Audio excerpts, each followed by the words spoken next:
I was watching Beauty and the Beast recently with Cheryl, and don't be a hater. It's a great movie, all right? No matter how much you think that that's a soft movie. And yes, it did get a little dusty at the end, even though I've seen it about 67 times. But there's this line there, a tale as old as time. And let's tell you a financial tale as old as time today, shall we? One that even our producer of this show, Caden, will grasp. Richie sitting here next to me. By the way, Richie doesn't know who the psychedelic furs are. Can you believe that? The psychedelic furs. How old am I? Kids these days. But tale as old as time. You know that one, Richie? You don't know the line tale as old as time from Beauty and the Beast? Tale as old as time. Da-da-da-da. No? Holy cow. But anyway, tale as old as time is both Richie and Caden need to know. Here it is. Ready?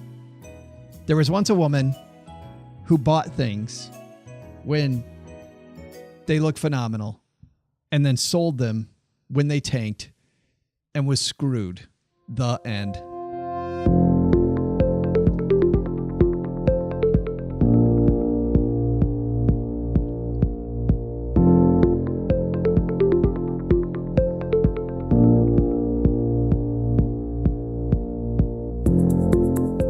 Only a few more weeks here in Uncle Jack's apartment, 3-room apartment over his garage before he moved to the new basement. Hey there, everybody. Welcome to Money in the Morning. I'm Joe Saul-Sehy, Average Joe Money on Twitter. And boy, what a tale we have for you today. We have not one, but 2 tales ripped from the financial press. And then, as if that's not enough, we'll tell you exactly what these 2 tales mean to your wallet. And like icing on the top of the cake, like the red dot on the end of Rudolph's nose, we'll tie them together into a big idea that you can take for the rest of your day. And that's how Money in the Morning's made. Money in the Morning, by the way, is brought to you by Tiller. Your finances automatically updated in Google Sheets or Excel. You choose every day. Managing your money in a spreadsheet 10 times faster with Tiller. They're the only service that automatically updates Google Sheets and Excel with your daily spending transactions and balances. Talk more about them. But if you want to check it out, head to stackybenjamins.com/Tiller for more. All right, we got a fantastic show for you today. 2 headlines for the price of 0. Laura, why don't you kick off this party? And now, your first Money in the Morning headline. First headline comes to us from the Dayton Daily News. By the way, our friend Samuel over at our Basement Facebook group showed us this one. Thanks to Samuel. And by the way, if you want to join the hilarity and the fun that's in our Basement Facebook group, it's stackybenjamins.com/basement. We'll give you the link to the Facebook group to get you there.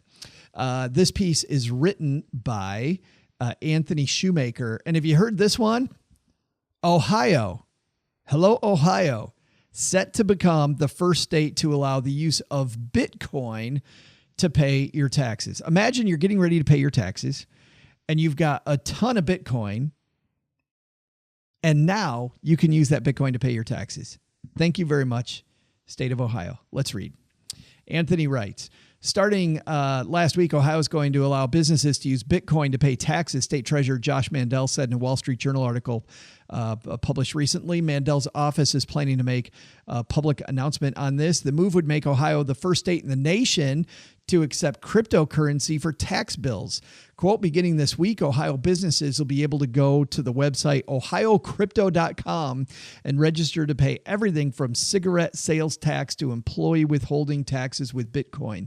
Eventually, the initiative will expand to individual filers, the article says. I do see Bitcoin as a legitimate form of currency, Mr. Mandel told the Journal, adding he hopes other states will follow suit. Bitcoin is a cryptocurrency or a digital token that can be sent electronically and directly from peer-to-peer.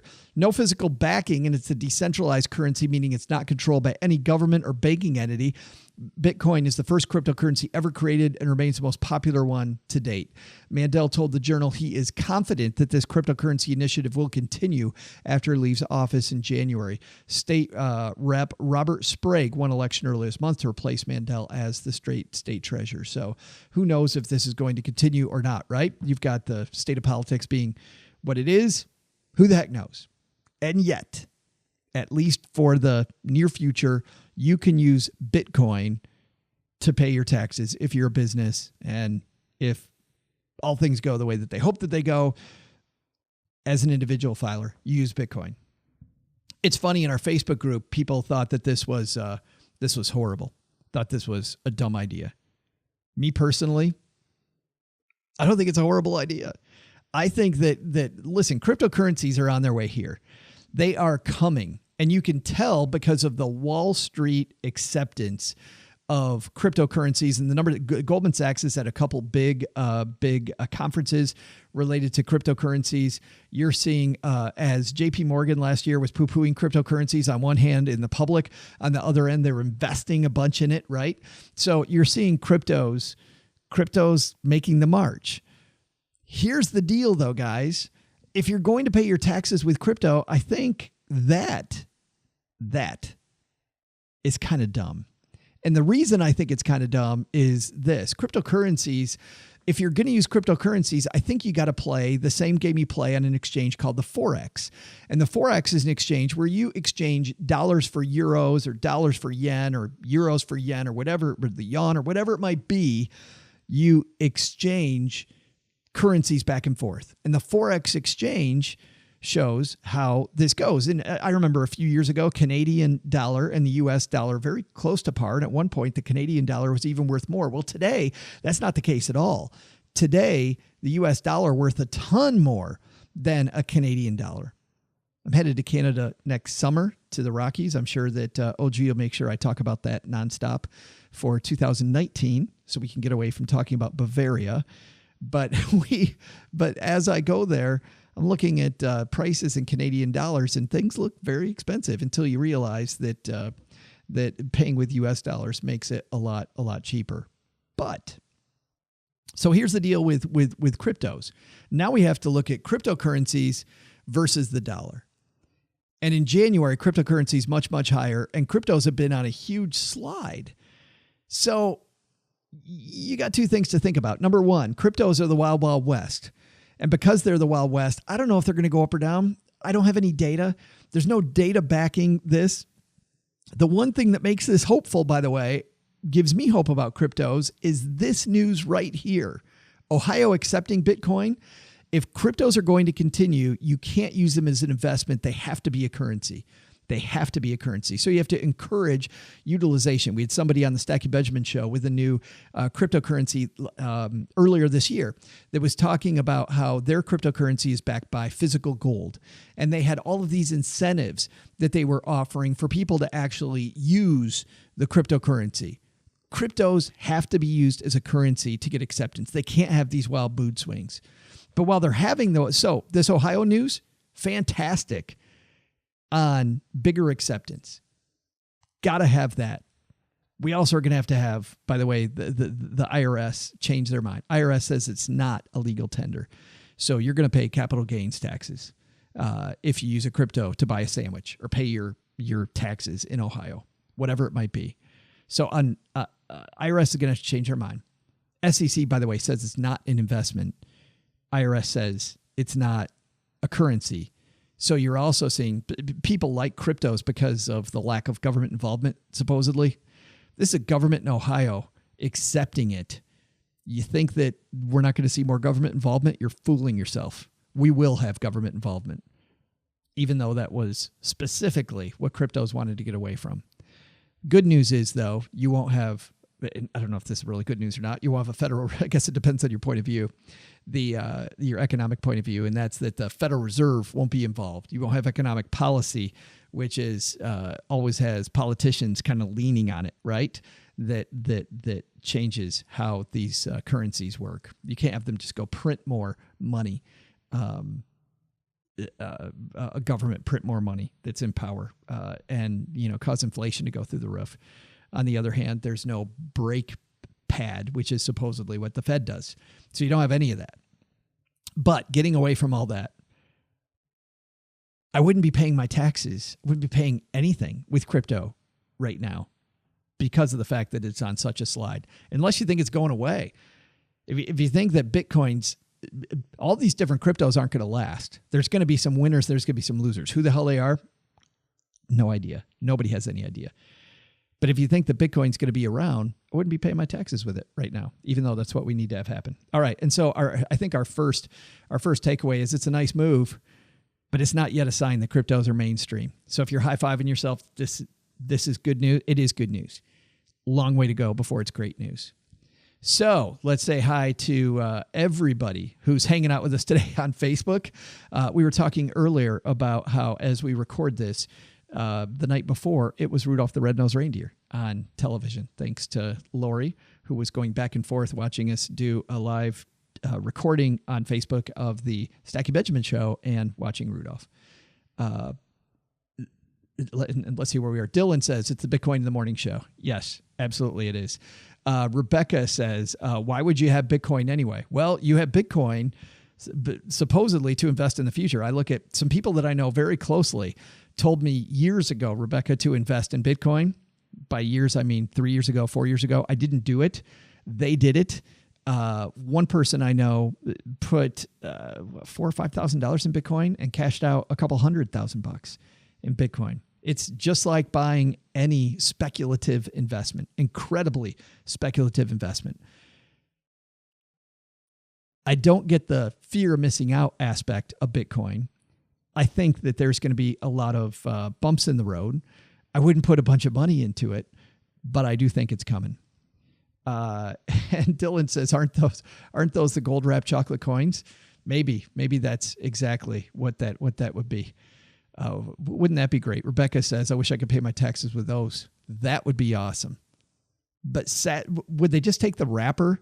Because if you're anything like me and you have those gold wrap coins, you end up with a bunch of gold wrappers like strewn all over your desk. Maybe that is just me. Gregory's here. Gregory says, seems like I read a lot of articles where internet scammers are looking to get paid in cryptocurrencies. I think cryptos have a perception problem at least. Totally agree. Listen, if you're going to pull off any type of a scam and you want to hide your identity, a lot of stuff that happens in the crypto markets is ways to hide identity of people paying other people. Dark markets love the idea of cryptos. So from that aspect, I think it does. Which is, by the way, also, if you see big time involvement by usual people, who the hell's a usual person? I'm a usual person. You're a usual person. This is actually funny. I don't know if I told you this, Richie, but I went to Germany and Austria recently. Did I tell you that?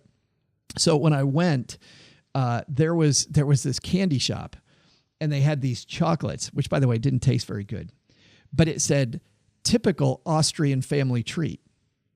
And I just thought about a typical Austrian family, probably in lederhosen, singing or yodeling or something, and then eating the typical Austrian treat of these not very good chocolates.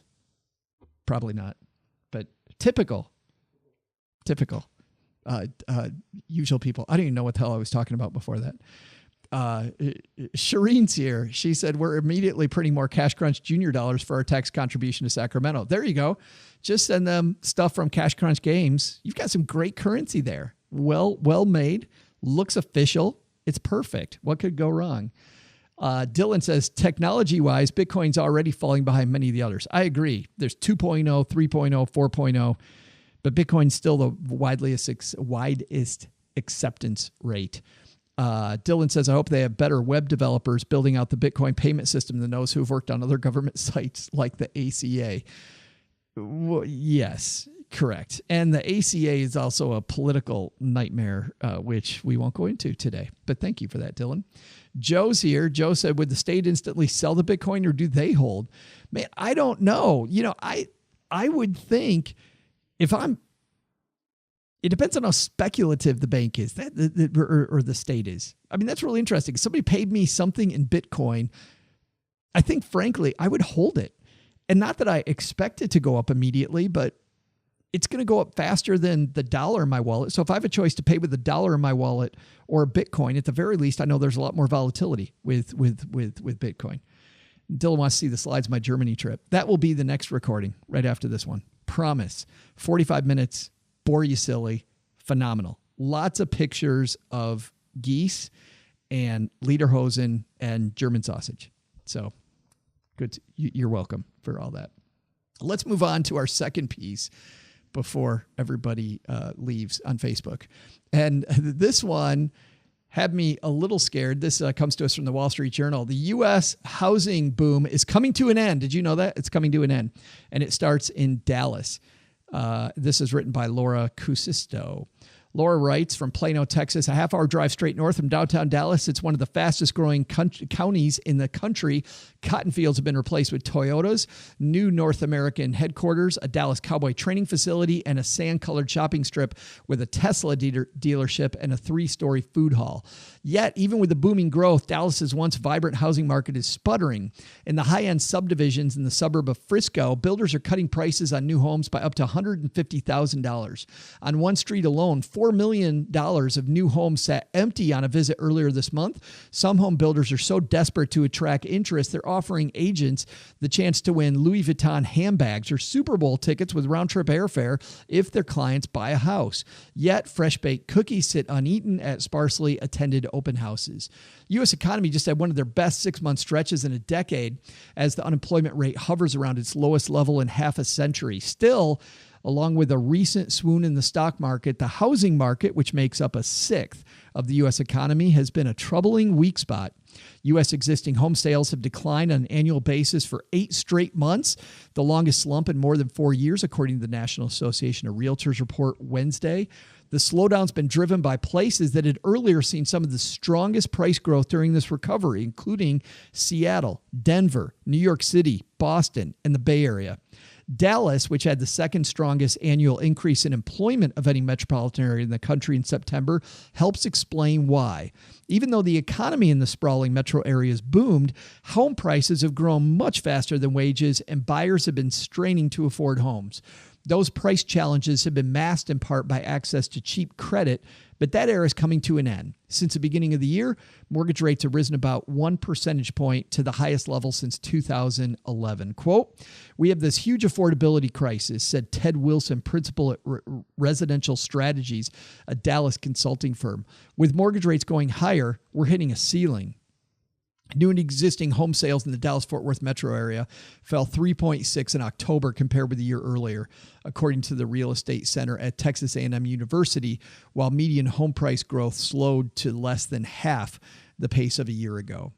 Dallas has been the canary in the mine shaft this housing cycle, said Paige Shipp, regional director for Metro Study, a consultant to home builders. Homes are taking longer to sell, bidding wars are rare, and price cuts are more common as buyers absorb the impact of higher rates. Even on our brand new house, well, not brand new, new to us house in the Detroit area, we very successfully negotiated the price lower on the house in a nice house. Nice area, house. Even with when the appraisal came in well above what we paid for it. But listen, doesn't matter what the appraisal says. If you can't sell it for a certain price, you're gonna get less.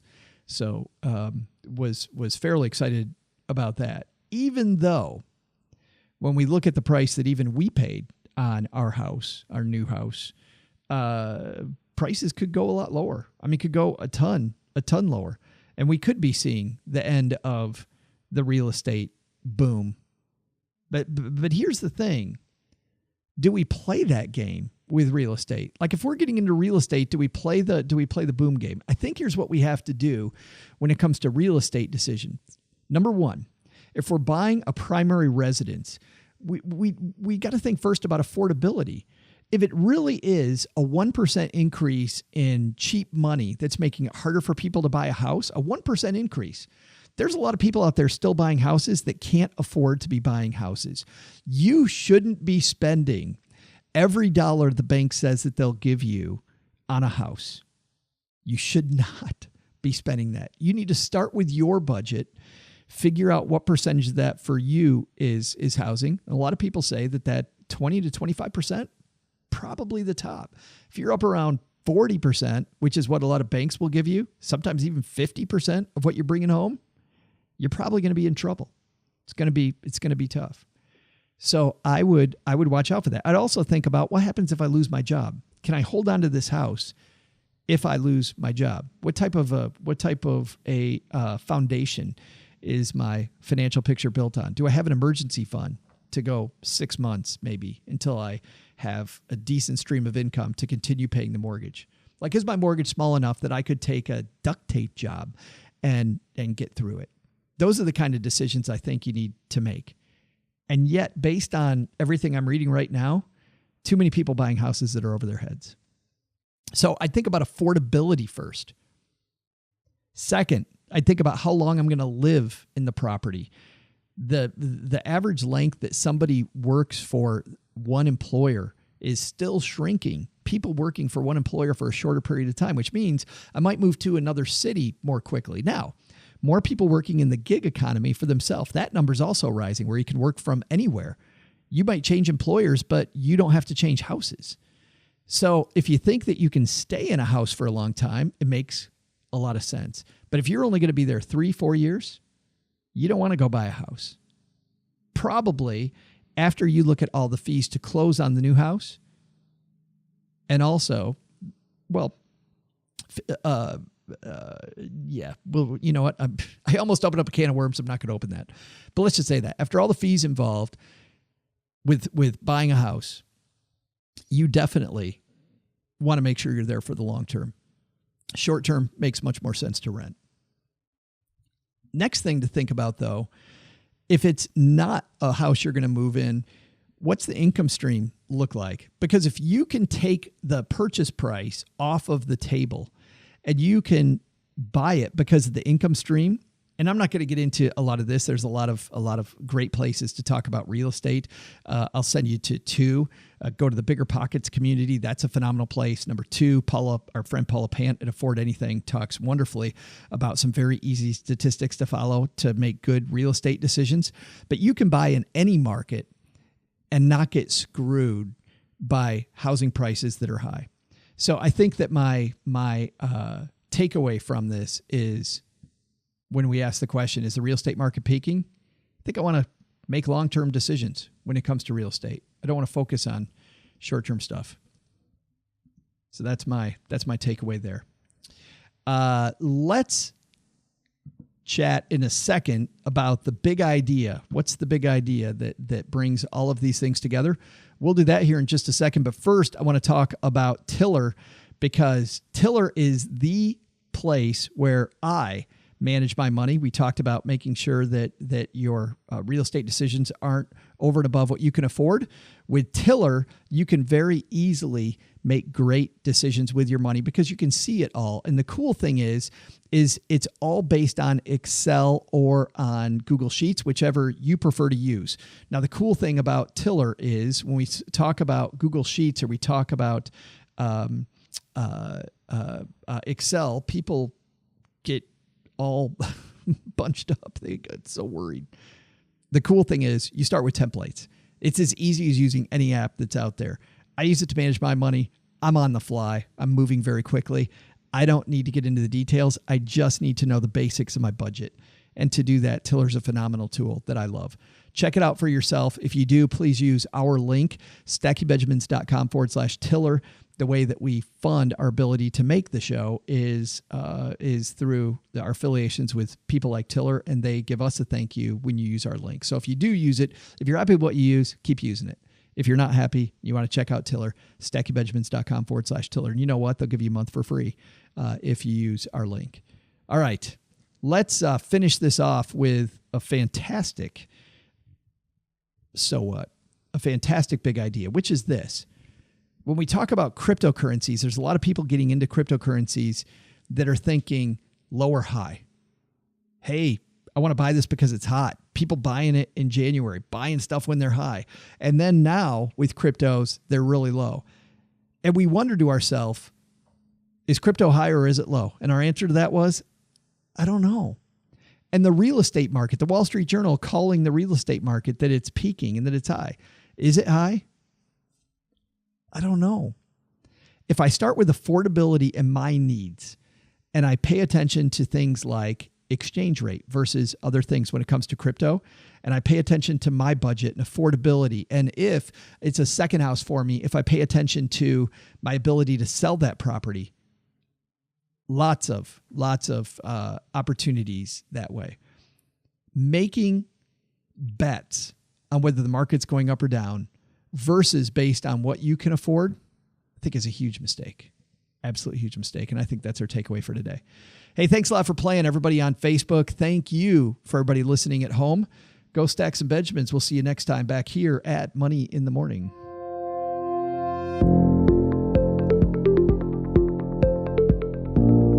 Money in the Morning is created by Joe Saul-Sehy and comes to your ears because of the collective genius of our producer, Richie Rutter-Reese, engineer, Caden Thompson, and a pack of very well-trained ferrets here in the basement. You'll find links to all of our headlines featured on today's show in Joe's Twitter feed at @AverageJoeMoney. I know you already know this too, but Money in the Morning is for entertainment purposes only, and you shouldn't act on anything recommended by a bunch of entertainers in a basement without first consulting with your financial advisor and second, having your head examined. Have a headline you'd like us to discuss? Send them to Joe at stackingbenjamins.com or put them on our Stacking Benjamins Basement closed Facebook group. This show is copyright 2018 Stacking Benjamins LLC, all rights reserved. I'm Joe's mom's neighbor Doug, and I reserve the right to always say, we'll see you next time back here on Money in the Morning.